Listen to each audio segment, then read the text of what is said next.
Ok. Bueno, utilizando la anécdota triste de mi disco pobre que ha dejado de existir, o por lo menos en su fase útil, y haciendo como conversamos acá la cuestión del anclaje con relación a lo que estuvimos trabajando la semana anterior con el video de la historia de las cosas, vamos a pasar por una puesta en común de lo que fue ese trabajo práctico individual, haciendo algunos comentarios, haciendo algunos intercambios, y después esto mismo que vamos a hablar ahora, ustedes lo van a ver reflejado en la instancia de devolución vía campus, ¿sí? O sea que primero lo ponemos acá y después lo mismo lo van a poder visualizar en ese espacio, ¿sí? Bueno, como una de las cuestiones que hablaba el video de la historia de las cosas, entre, digamos, ese paneo que hacía a lo largo de lo que vendríamos a poder denominar la instalación de este fenómeno de la sociedad de consumo, una de las cuestiones que se mencionaban era el hecho de la obsolescencia programada. Desde el punto de vista tecnológico, esa ventana de tiempo en la cual las prestaciones de un determinado dispositivo van a estar en óptimas condiciones y que esa, digamos, obsolescencia está pensada en un trayecto que cada vez es más corto. Digamos, los avances tecnológicos son cada vez más, digamos, de una velocidad más creciente y por lo tanto las cosas se vuelven viejas de una manera, digamos, más rápida, por eso, o dejan, tal vez no viejas, tal vez dejan de ser funcionales de acuerdo al trabajo que nosotros podamos llevar adelante. La tecnología resulta ser el fenómeno más palpable que tenemos nosotros, si no saquen una cuenta de la cantidad de dispositivos que han pasado por la historia, digamos, de su vida, y cuántos de esos en porcentaje están asignados en el último tiempo, ¿sí? Bien, en la consigna se hablaba de tratar de marcar afirmaciones de lo que digamos, en la visualización del video se podía observar en relación a distintas, digamos, a tres aspectos que eran lo educativo, lo comunicacional y digamos, los perspectivos nuestros de lo alimentario y nutricional, ¿sí? Digamos, en el panorama de los trabajos prácticos, todas las afirmaciones están bien encaminadas, bastante asignadas. Algunos no lograron comprender el concepto de breve, pero bueno, eso es una cuestión que también uno no tiene.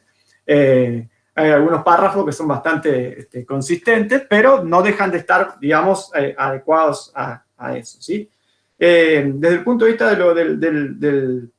de la perspectiva, lo conversaba con alguna de sus compañeras vía mensaje que me hacía una consulta, era la relación, básicamente es una visión de un punto de vista crítico de lo que ha sido esta evolución, si se quiere llamar evolución, de esta sociedad de consumo y las distintas implicancias que tienen, ¿sí? La mayoría de ustedes en lo alimentario hicieron, o lo nutricional, hicieron mención acertadamente en lo que es, digamos, el consumo consciente o inconsciente de los distintos tóxicos y la generación de los, por ejemplo, de esa evolución tóxica que vendrían a ser las dioxinas y las instancias que tienen que ver en el impacto nutricional, varias de estas menciones tienen un anclaje muy claro, que parece que digamos, el impacto ha sido perdurable, con el tema de el ejemplo que se ponía de la lactancia materna, y la paradoja decía de cómo ese tipo de alimentación no se ve intervenida a partir de este fenómeno de la contaminación. Desde el punto de vista de la cuestión comunicativa, también aparecieron muy buenas menciones que tenían que ver con esta, digamos, estructura que se ve, o que está velada, mejor dicho, detrás de este comentario, pero que es otro fenómeno sociológico, que es el fenómeno de la globalización y el impacto en las sociedades a través de los medios masivos de comunicación. que tiene un correlato muy cercano con la cuestión del fenómeno educativo y las distintas instancias que se pueden identificar con ese, digamos, a raíz de ese fenómeno. Entonces, resumiendo ahí, para no entrar en la mención de cada uno de los casos, perdón, de las afirmaciones que cada uno hizo, yo me gusta usar un recurso didáctico que todos los años lo presento, que es un ilustrador argentino contemporáneo, bueno, falleció hace poco tiempo, que se llamó Joaquín Salvador Lavado, Quino, que él tenía, el ilustrador, creador de Mafalda, él tenía un dominio del mensaje a través de la ironía y de la representación, digamos, gráfica de situaciones que llevaban a una reflexión muy importante. Entonces, si me permiten, les voy a mostrar una ilustración que creo sirve como síntesis de todas estas afirmaciones que ustedes aportaron en este espacio. ¿Sí? Si me permiten, voy a compartirles la presentación.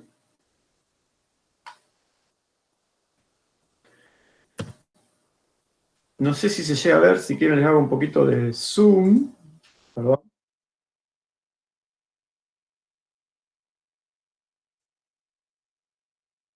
¿Se ve? ¿Lo logran ver? Si no, lo busco en el Drive. Se ve bien. Sí, se ve. No me convence el mensaje. ¿Lo llegan a leer lo que dice? Los últimos dos renglones en chiquititos yo no. Ese es el truco de Don Quino, que es lo que a mí me trae para mostrarlo, ¿sí? Dice, rogamos sepan disculpar molestias. Seguimos construyendo la destrucción del futuro. Rogamos sepan disculpar molestias, ¿sí?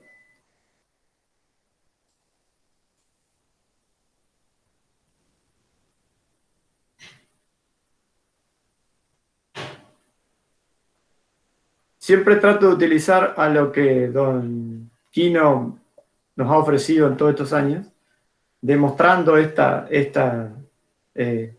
capacidad de síntesis en un solo dibujo, en una carilla, ¿no? Creo que, digamos, el relato que llevaba gran parte del video de la historia de las cosas apunta a esto.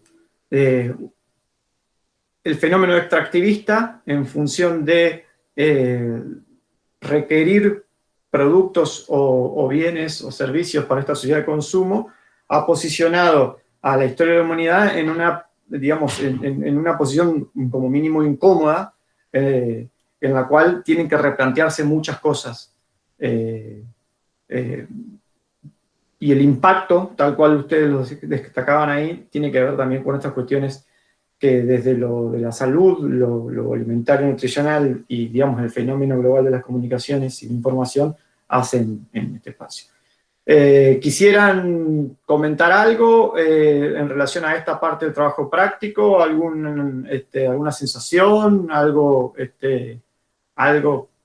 ¿Cualquier cosa que quisieran aportar en esta exposición antes de pasar al siguiente punto?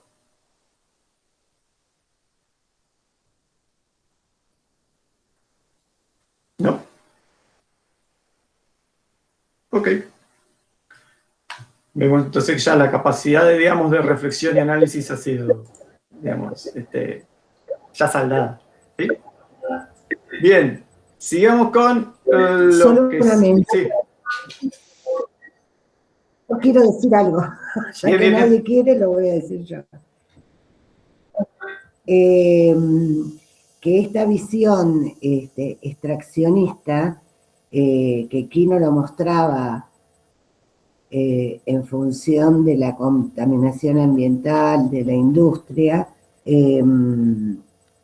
ustedes larga porque fue la gran lucha de las pasteras en Gualeguaychú, por ejemplo, Y por el otro lado, en tierra entrerriana, entró tardíamente al proceso del monocultivo de la soja, también desde esta visión extractivista, de cultivos, de las extra ganancias, de grandes extensiones de tierra y de reproducción en pequeños y medianos productores con respecto a la falta de diversificación de los cultivos y de las explotaciones. Como ustedes saben, el avance de la soja achicó la ganadería, la producción láctea, y la producción de,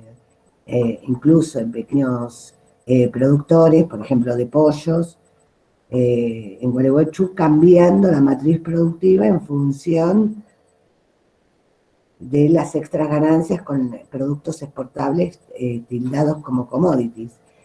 Entonces, estos conceptos, entender estos procesos hacen el concepto de soberanía alimentaria. Digamos, no se puede entender el concepto de soberanía alimentaria si no se entiende cuáles son las formas de producción que se van instalando en términos de esta fase del capitalismo y cómo esto atenta directamente a la mesa de los argentinos, ¿sí?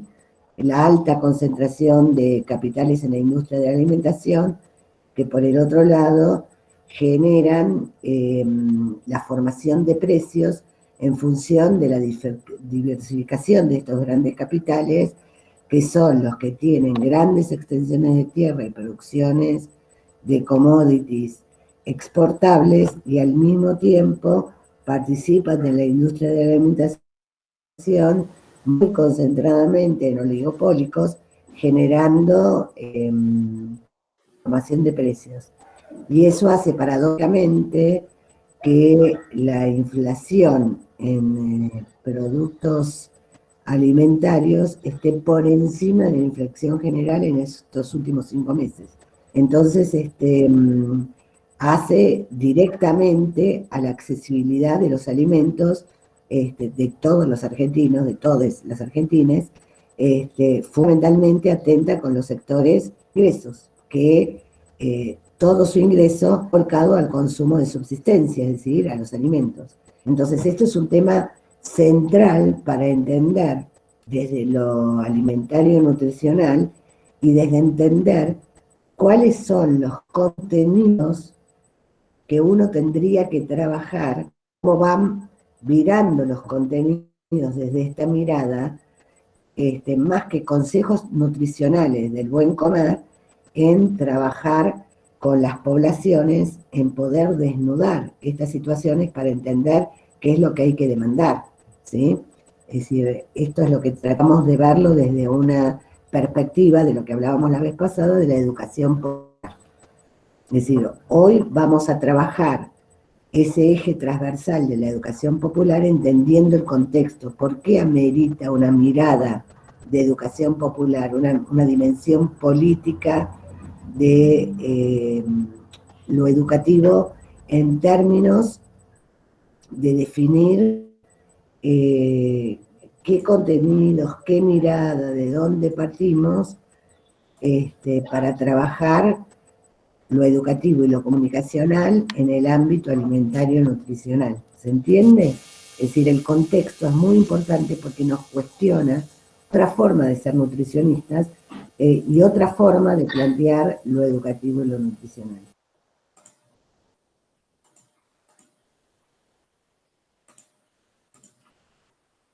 Muy bien. Tenía una imagen que me había quedado en relación a esto del fenómeno de la globalización y demás, que tenía que ver con algo que me pasaron. Estaba convencido que lo había subido al Drive, pero no lo encuentro, que era una publicación de un acá lo encontré. Una publicación bueno, un grupo de gente que trabaja acá en la ciudad de Gualeguaychú en relación a la consolidación de un grupo de docentes o de fomentar la construcción de una masa crítica desde el punto de vista de la soberanía alimentaria. Y me pasó una imagen que me resultó muy representativa de este fenómeno de la globalización y de cómo impacta esta cuestión del consumo. Si me permiten, se los voy a mostrar.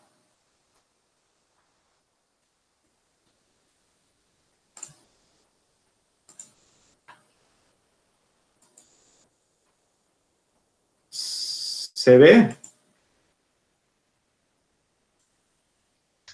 Son, peras en cubitos, digamos, dentro de un envase plástico. El texto en inglés dice peras originarias de Argentina, envasadas en Tailandia. Y el usuario lo compró en un negocio de la costa este de los Estados Unidos. Así que ustedes pueden ver cómo nuestras peras salen del Valle del Río Negro hasta Tailandia, como un commodity, como una fruta embalada en una caja, dentro de una cámara.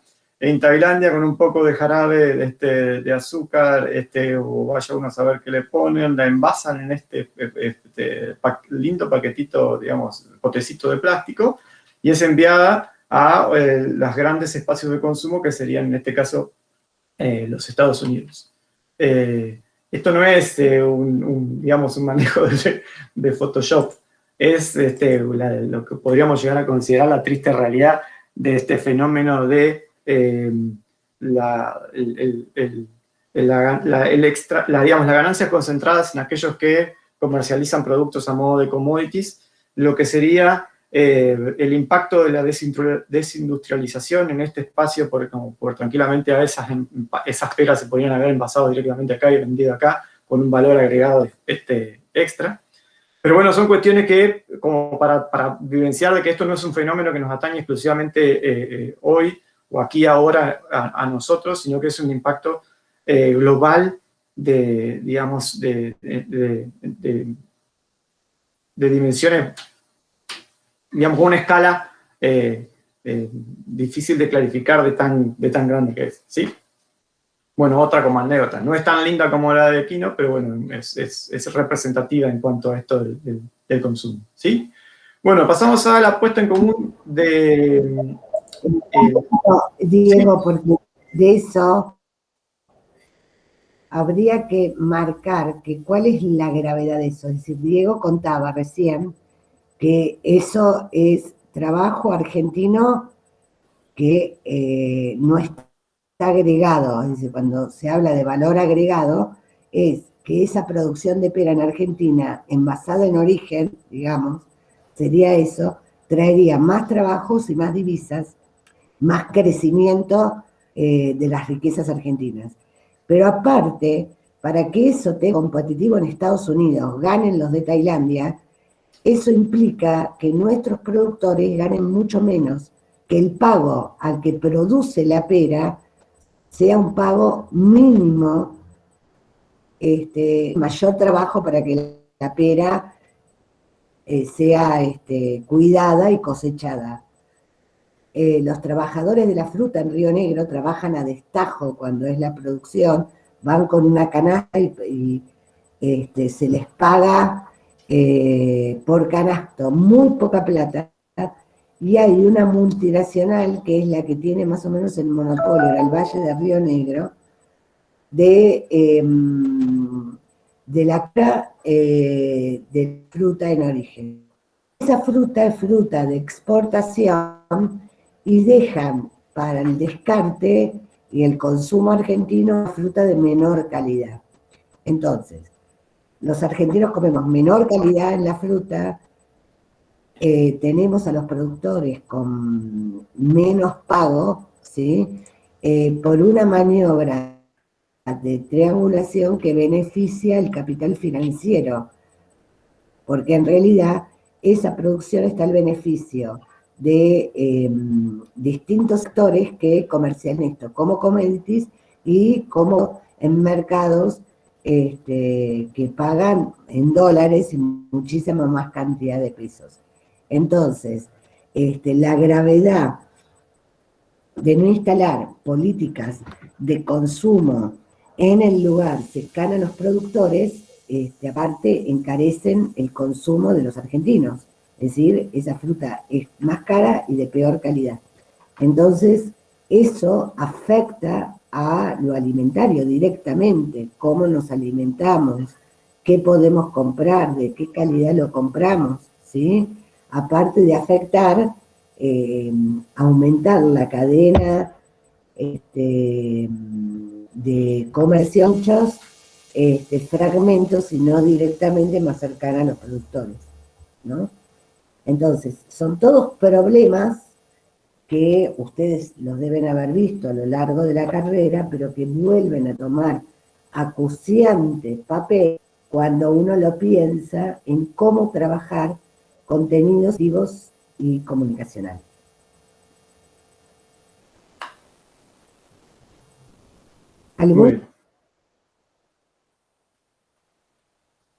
Bueno, seguramente la gente del norte de la provincia que tiene alrededor plantaciones de arándanos y demás, el arándano como ejemplo puntual de lo que es el valor agregado que obtiene ese producto en la comercialización en el exterior, no tanto en el consumo interno. Este es el vivo ejemplo de lo que nos pasa mucho más cerca que lo que pasa, por ejemplo, con la pera rionegrina.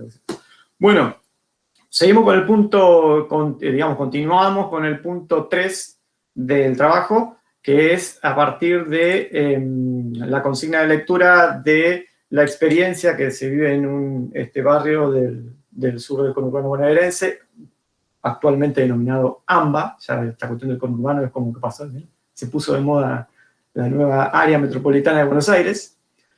Digamos, en un barrio del sur del AMBA, digamos, un grupo de vecinos comienza a reunirse y a evidenciarse distintos casos de afecciones pulmonares y otras enfermedades, y relata una experiencia donde, digamos, una de las protagonistas es una de las mamás que trabaja, digamos, que se conecta con gente del centro sanitario y otros vecinos que tienen, digamos,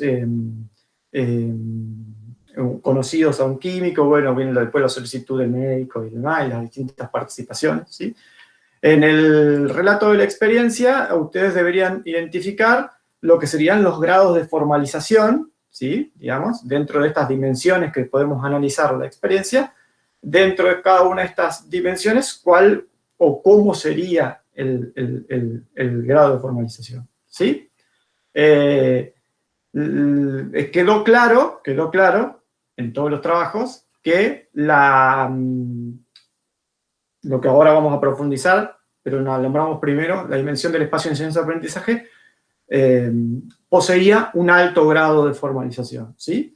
Y coincidieron, la mayoría de ustedes, en que tanto la dimensión institucional como la dimensión sociopolítica tenían un bajo grado de formalización. Voy a pasar a mostrarle, simplemente a modo de ilustración, lo que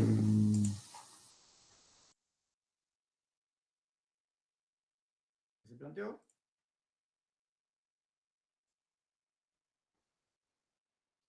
¿Sí? Bien. Ahí apareció Flor. Decíamos,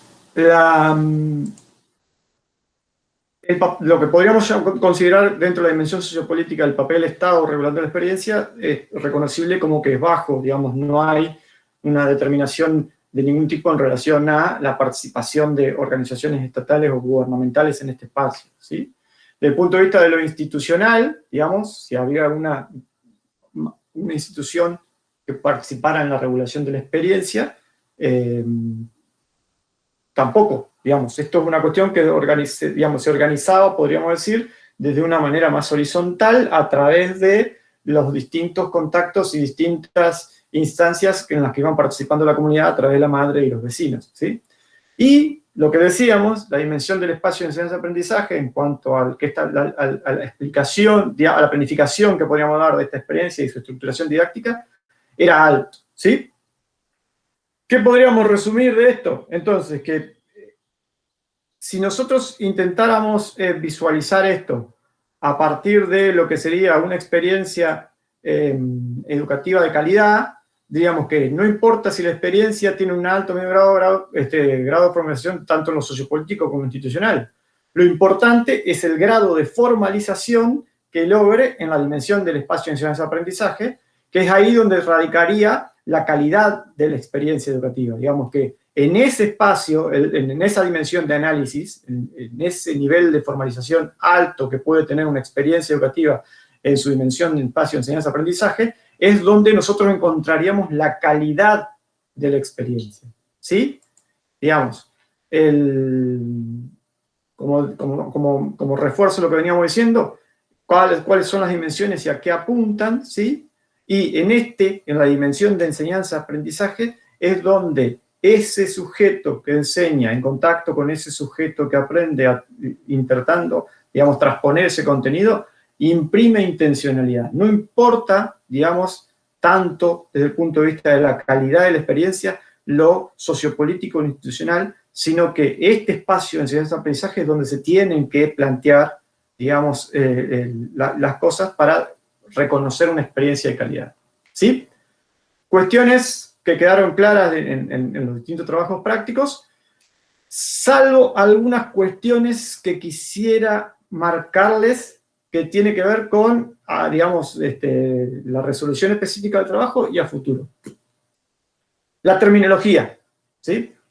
Yo me di cuenta que había quedado mal escrita después de andar buscando por qué había tantos, por qué respondían todo lo mismo, pero con distintas palabras, ¿sí?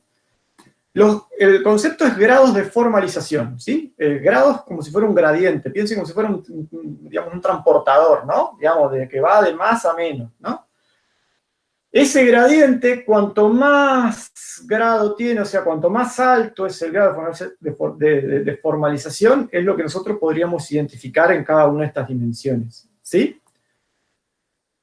¿Por qué formalización?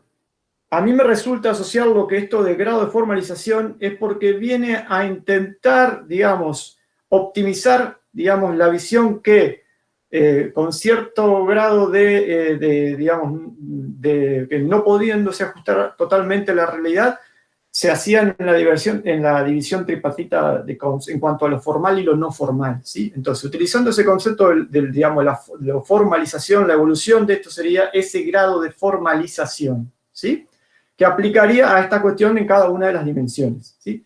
En la consigna había quedado mezclada estructuración, entonces en algunos de los trabajos prácticos ustedes decían grado de estructuración en función de la... Bueno, es básicamente lo mismo, pero digamos, el concepto desde el punto de vista terminológico adecuado es grados de formalización, así es el concepto, ¿sí?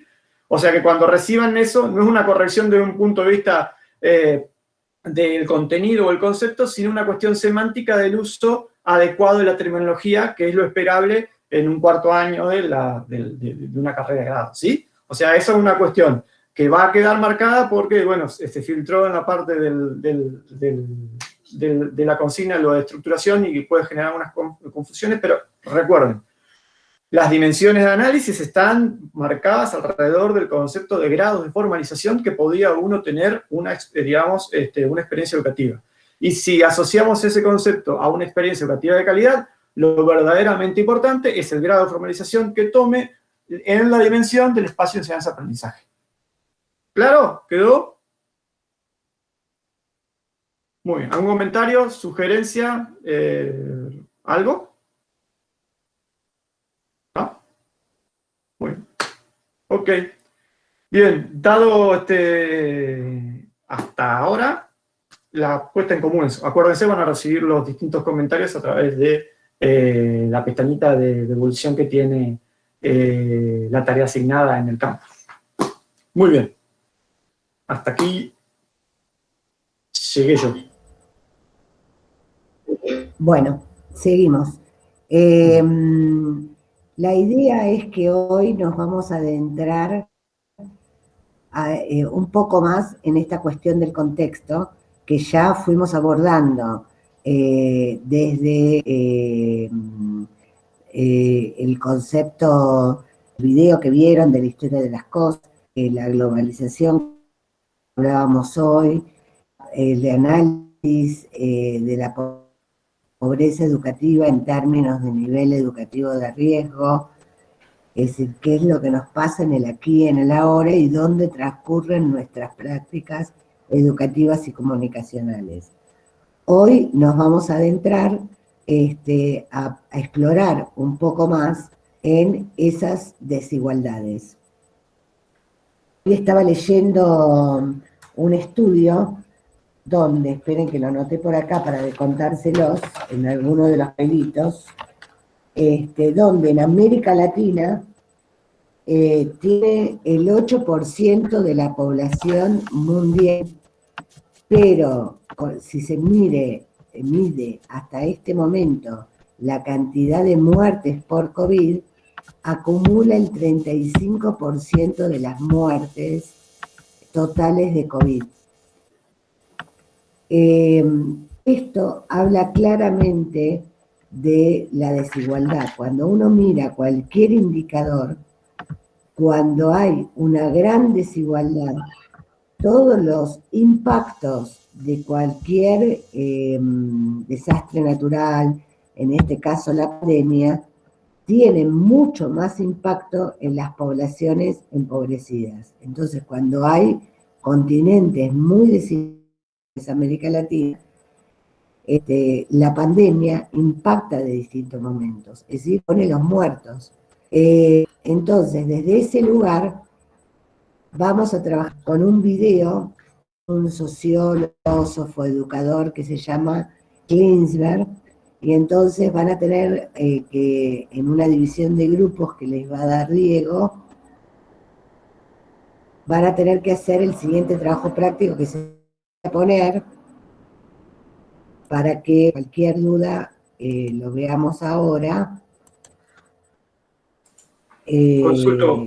Después Hoy, hacen ese trabajo por grupos y después no en la puesta en común.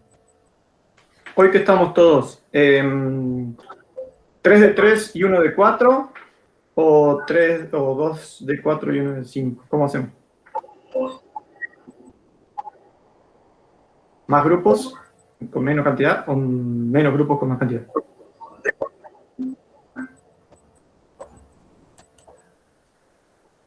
Más grupos. No, menos grupos. Quiero decir más grupos. 3 de 3 y 1 de 4. Para que puedan Perfecto. juntarse. ¿Ven el trabajo práctico ahí? ¿Lo ven? No, no se ve. No, no se ve. Todavía no. Todavía no.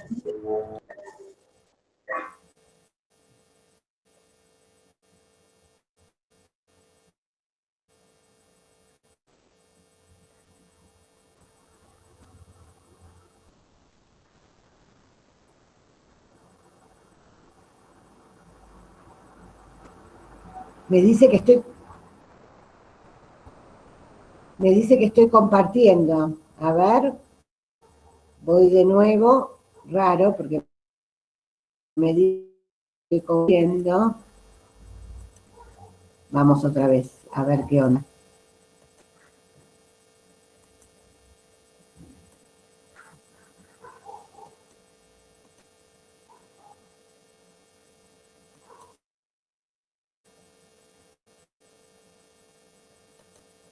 Está como desactivada. Sí, porque pude presentar. Tengo como desactivado el presentar ahora. A ver, ¿me fijo?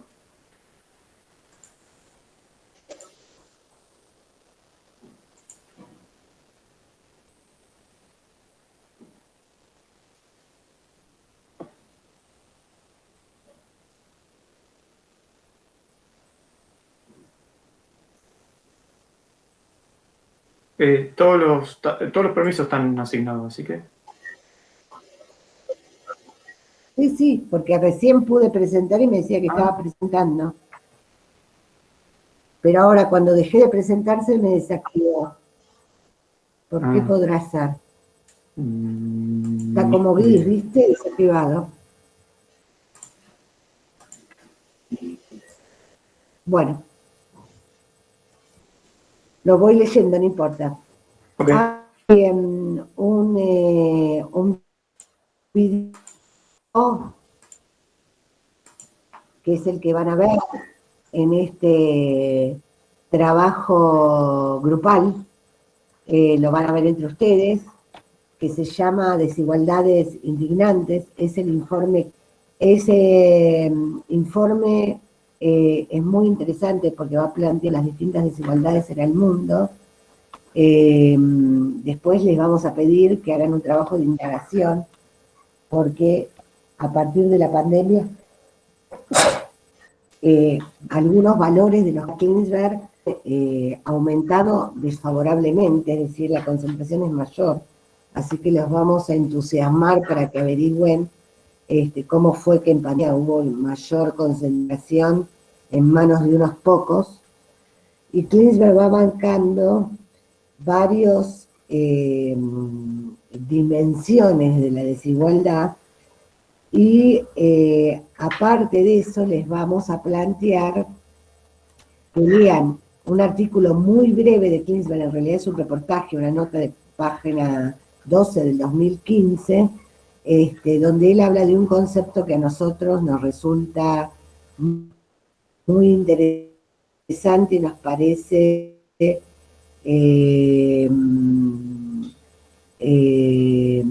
que amerita que ustedes lo puedan analizar, ¿sí?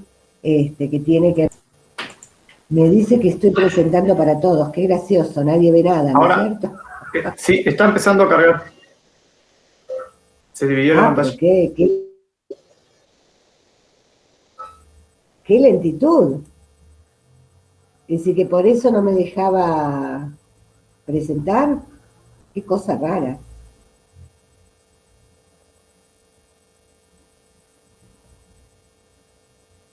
Muy rara.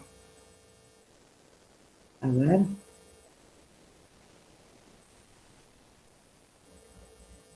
No, es estar terriblemente lenta. ¿Qué será que pasa? Bueno, entonces seguimos y de ahí les pedimos que contesten algunas preguntas. Las consignas son: ¿cuáles son las desigualdades de Kingsberg en el video? ¿Cuáles son las causas de la desigualdad? ¿Qué visión plantea Kingsberg sobre la inseguridad? ¿Y qué reflexiones amerita la postura de Kingsberg para el trabajo en el área de la educación y la comunicación alimentario-nutricional? ¿Sí? Les vamos a pedir que suban STP al campus, pero previamente vamos a hacer una puesta en común, ¿sí? Entonces le pedimos que cada grupo designe un relator, ¿sí? Y pueda presentar, si tienen suerte, no como yo que no tuve suerte ahora, para todos algo de lo que elaboraron, ¿sí? Si es que es necesario con la apoyatura, para que todos podamos compartir. ¿Se entiende lo que tienen que hacer? ¿Quedó claro? Sí, sí. Sí, sí. Bueno. ¿Dónde le ponemos en el campus las consignas, Diego? Para que las puedan ver. El TP. Sí, o si no se las paso directamente a cada grupo, a cada subgrupo que estoy armando ahora para Bueno, que lo visualicen. está muy bien. Yo te lo paso por mail con la versión ajustada que acabo de hacer. Perfecto. Vos te lo paso ya por mail. Bien. Ahora van a recibir como la ¿Cómo clase que pasada. tenemos los grupos? Todavía no los terminé de armar a las salas, pero ya los tengo armados los grupos. Van a recibir un mail, igual que la clase pasada, con un link. Hacen ingreso a ese link. En esa conferencia voy a estar yo muteado. Cualquier cosa ustedes escriben, porque si habilito los micrófonos se hace un quilombo impresionante. Entonces ahí van a estar ustedes trabajando. Y bueno, los grupos que armé son Analía, Andrés y Ana Laura. Fiorella, Florece, Valentina, Melissa, Belén, Luciana, Macarena, María, Flor N y Flor S. Discúlpenme la flor, pero son muchas flores, no estamos en primavera, así que lo resumí así. ¿Estamos? Así que estén atentos a la bandeja de entrada que va a llegar el link para iniciar la nueva sala. Y después cualquier cosa se vuelve a esta sala que es la que Laura Leonardo está levantando la mano. Sí, antes de que se vayan a trabajar a Fiorella, quiero decirle que su nueva versión del trabajo práctico de la semana 3 Sí, no lo sí. pude descargar. Hay alguna dificultad que no, así que por ahí volver a subirlo al campus o mandarlo por mail. Sí, yo lo mandé por mail. No sé si ¿ya lo mandaste? Listo, ahora lo chequeo. Dale, yo lo miro. Gracias.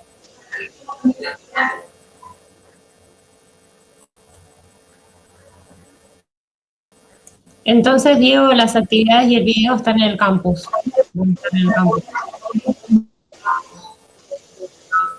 Están, pero todavía no están visualizadas. Me tienen que dar un segundo que yo termino de armar las salas y habilito y a su vez les reenvío.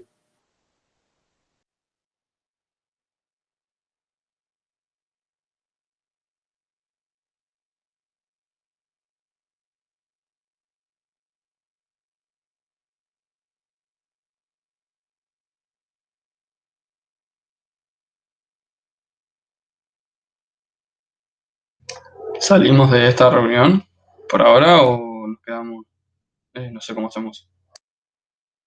Salgan de esta y vayan entrando a las nuevas.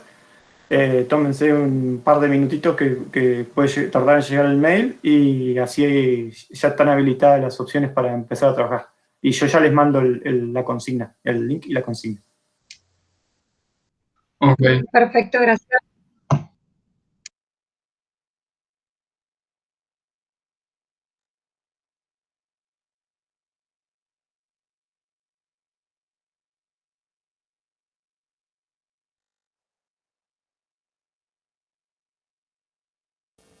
Diego, ahí te mandé por mail el TP remozado que dice la fecha actual y todo, para que les mandes por mail ese.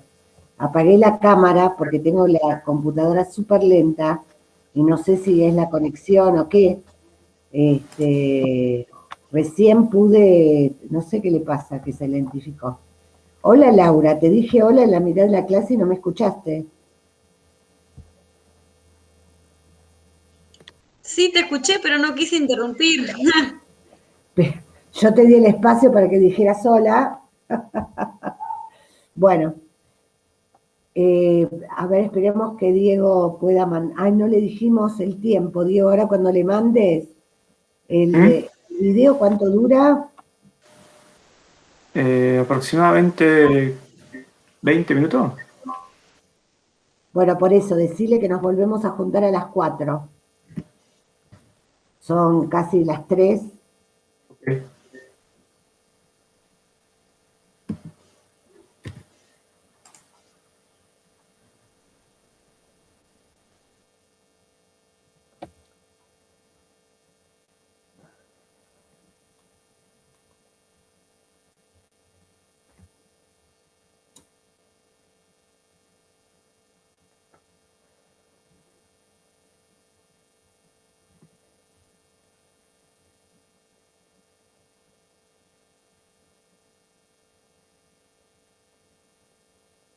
Escúchame, ¿estas salas se podrán preparar antes para la próxima vez que hagamos un trabajo en grupo? ¿Tener las listas? Y las tendría que programar con un horario, pero Ajá. habría que pensarlo así, porque sí, si pensándola en un horario específico, yo puedo enviar la invitación específica en el momento. En ese horario, claro. Claro, lo que yo tengo que hacer es mutear cada una de las salas, porque si no, los micrófonos empiezan a superponerse uno con otro y se hace un eco que termina en un pitido que te revienta las orejas. Pero sí se puede, sí se puede.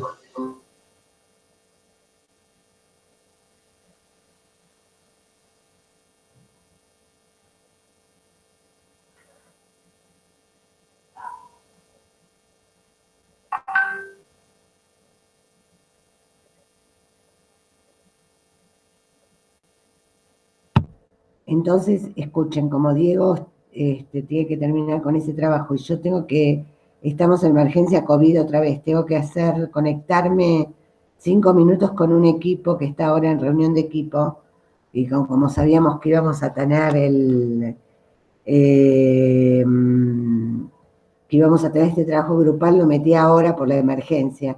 Así que si quieren, nosotros nos vemos 4 menos 20, nos volvemos a conectar. Ok. Yo igual quedo en línea porque si yo me llevo a caer, se caen todas las...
Diego, no cortaste la grabación.